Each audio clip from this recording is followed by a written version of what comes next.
everybody, I'm Tiffany, and today I'm doing my next book review. This book is a classic book. I had to read it for school really recently, and I just finished it like literally about an hour ago. So I'm gonna go ahead and do my book review. So I have all my emotions about it. And this book is Brave New World by Aldous Huxley. I hope I'm pronouncing that right. This is a modern classic, and overall it was interesting. It's like this dystopian type world. It's definitely one of the better classics I've had to read. I do like a lot of classics. I have a couple on my shelf that I still haven't read yet, but I own. Overall, I liked it. It was a decent book. It wasn't, one that I couldn't put down, but it wasn't one that I absolutely hated and could never pick up. So, woo! If you have to read it for school, it's decent. It's decent. Okay, so Brave New World by Aldous Huxley. Aldous Huxley? Aldous or Aldous? I don't know. It is about a dystopian world in the future that basically people, I believe, are genetically modified now, and there's certain principles that have been taken away. It's supposed to be a society that's based off of happiness. Everybody stays happy, but they're completely oblivious to everything. Principles like marriage and religion are completely forbidden there, but they all are trained from a very young age to have this mental state of that's okay. Hypnopedia. Hypnopedia is what it's called.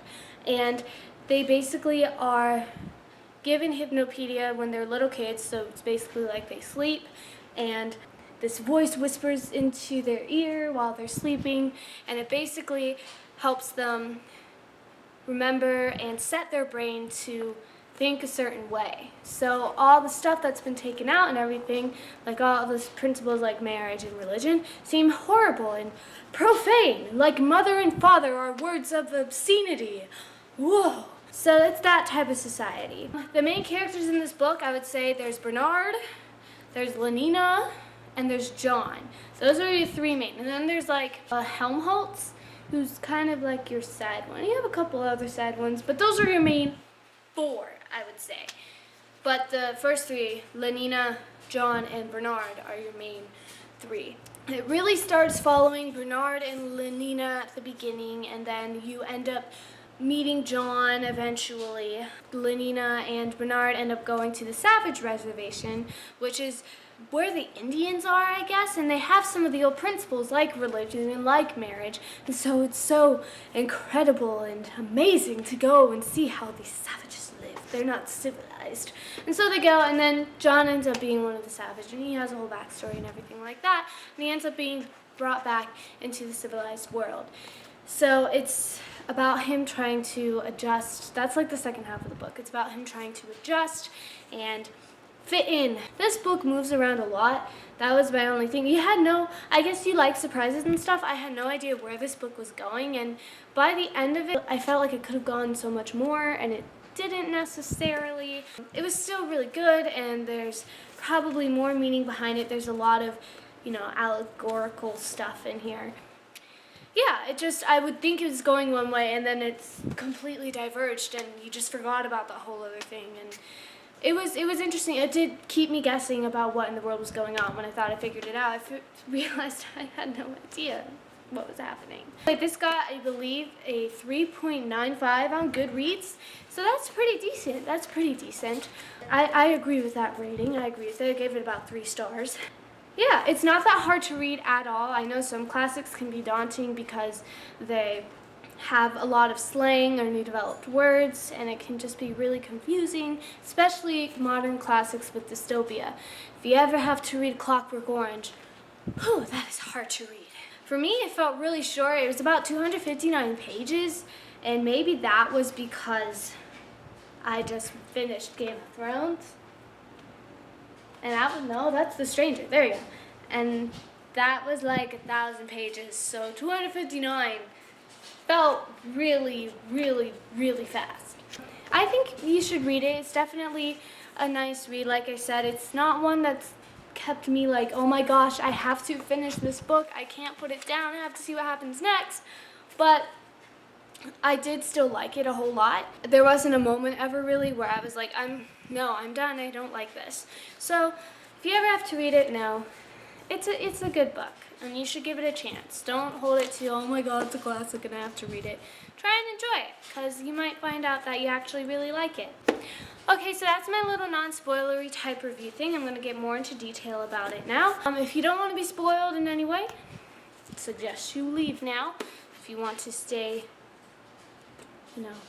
oblivious to what happens in this book, do not go past this point. Anyway, thanks. Bye to all the non-spoilery type people. Bye.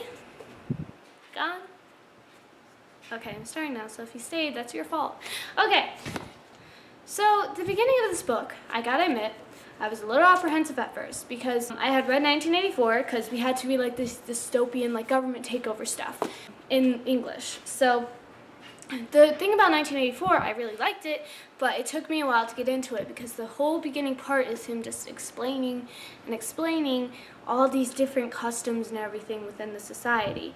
And that's not necessarily bad, but for me it was kind of boring and I didn't really want to deal with that, and it was kind of complicated. And this started out with it being daunting and complicated, because like, what's the first part? It's like, bent over their instruments, 300 fertilizers were plunged as the director of hatcheries and conditioning entered the room in the scarcely breathing silence.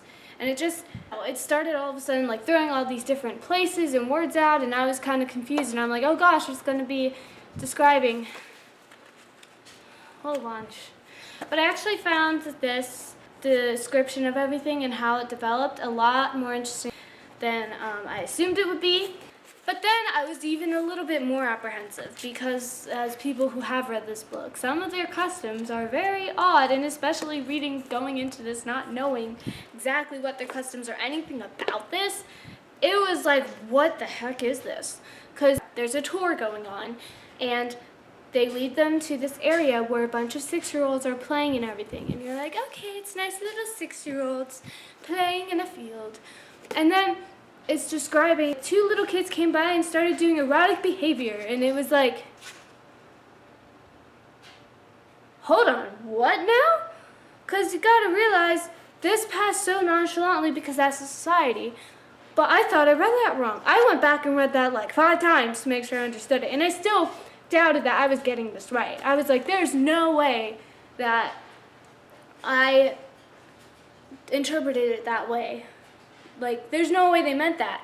But that's what it is. And that shocked me, because it's like 6-year-olds, as far as I know. Am I reading this completely wrong? Is it like they're actually not 6 years old? I'm pretty sure they're 6 years old. That just really, really shocked me. And then like you find out later that that's one of their main principles, is that you don't stick with one person throughout this whole entire thing. You don't stick with one person your whole life. You don't marry one person. That's obscene. That is completely obscene, to be married and loyal to one person. You have to sleep around with basically everybody, and that's normal. That's good. You're sticking to one person, that's bad. I was like, this is the weirdest dystopian society I have ever read in my life. And yes, that's true. Not a lot of societies do that. Okay, not in books, not in books. I wasn't expecting that because I was going in completely blind with this book. I just knew it was called Brave New World, and it probably had something to do with the government being super controlling and everything like that.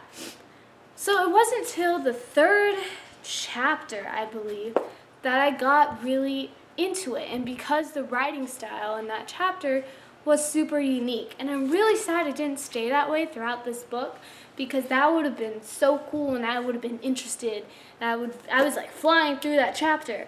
And it basically, what it does is it starts switching perspectives. I don't know, can you see it? See like all the spaces? So like those are all different people's, what's going on at different places at different times. So it's like, it'd be like, do I look alright? Lenina asked. Her jacket was made of bottle green acetate cloth with green viscose fur at the cuffs and collar. And then it jumped to 800 simple lifers were mowed down by machine guns at Golda Greens. Golder's green.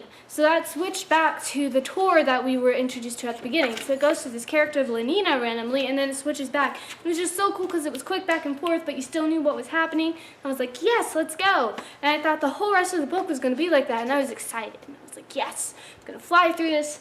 I'm going to love it. And it didn't stay that way. Maybe once more it does it, but it didn't continue that. And I was a little disappointed by that. But it's still an interesting story.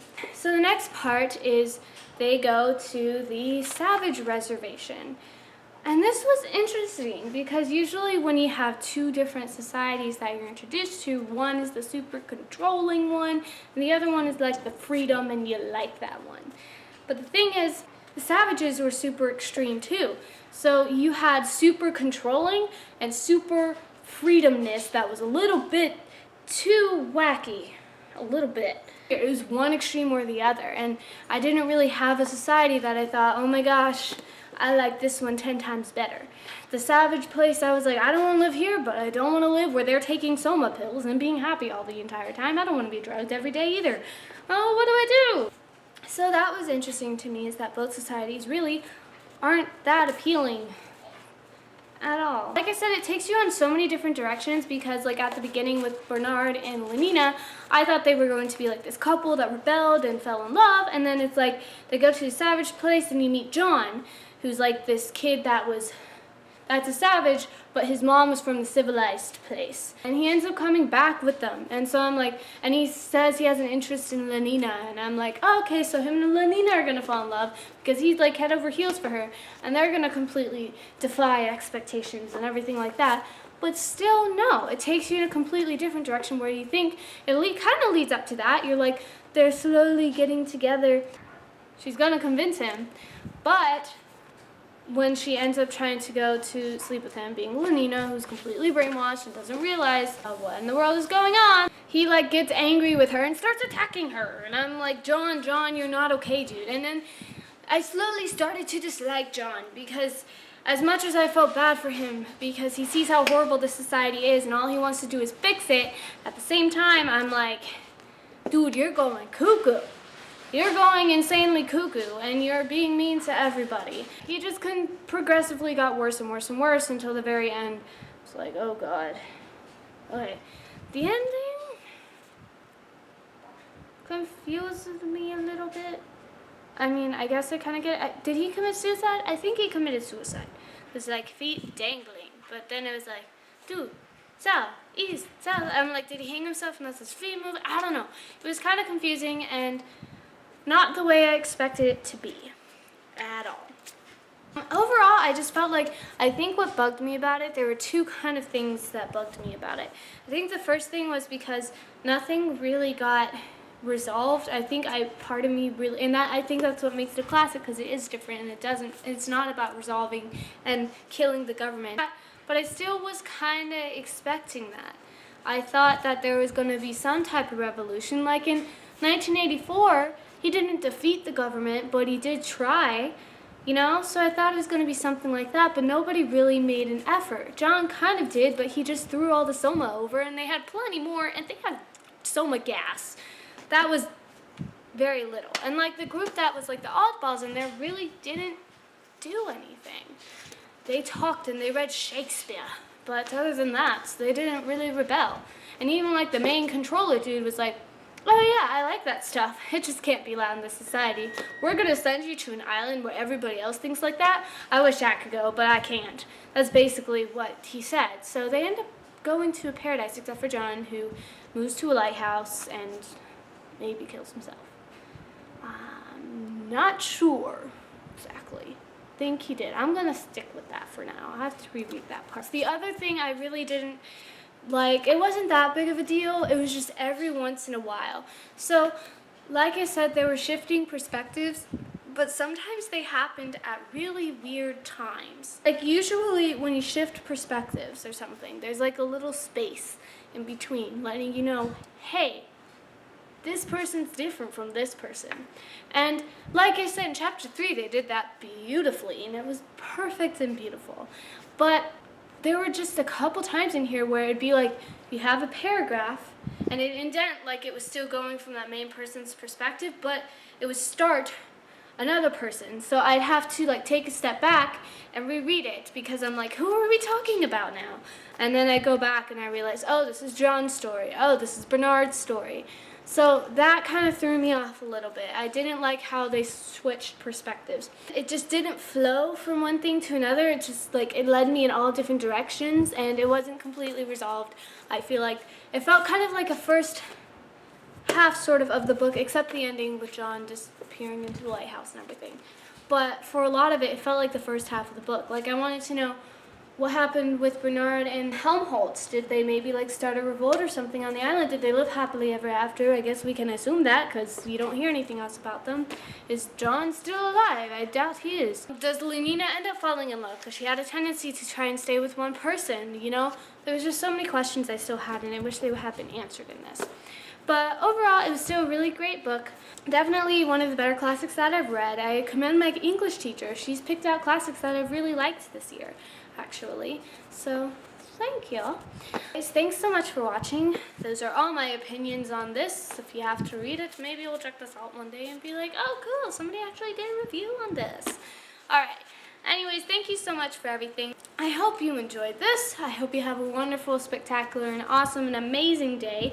If you have any other movie suggestions or book suggestions that you would like me to read or watch, please let me know, and I will definitely write them down and eventually find them and everything like that. I have kind of a busy schedule, that's why I have stuff lined up, but I will definitely take suggestions and I will definitely consider them.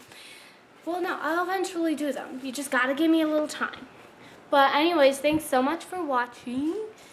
Have a wonderful, spectacular, awesome, amazing, beautiful, great day or evening.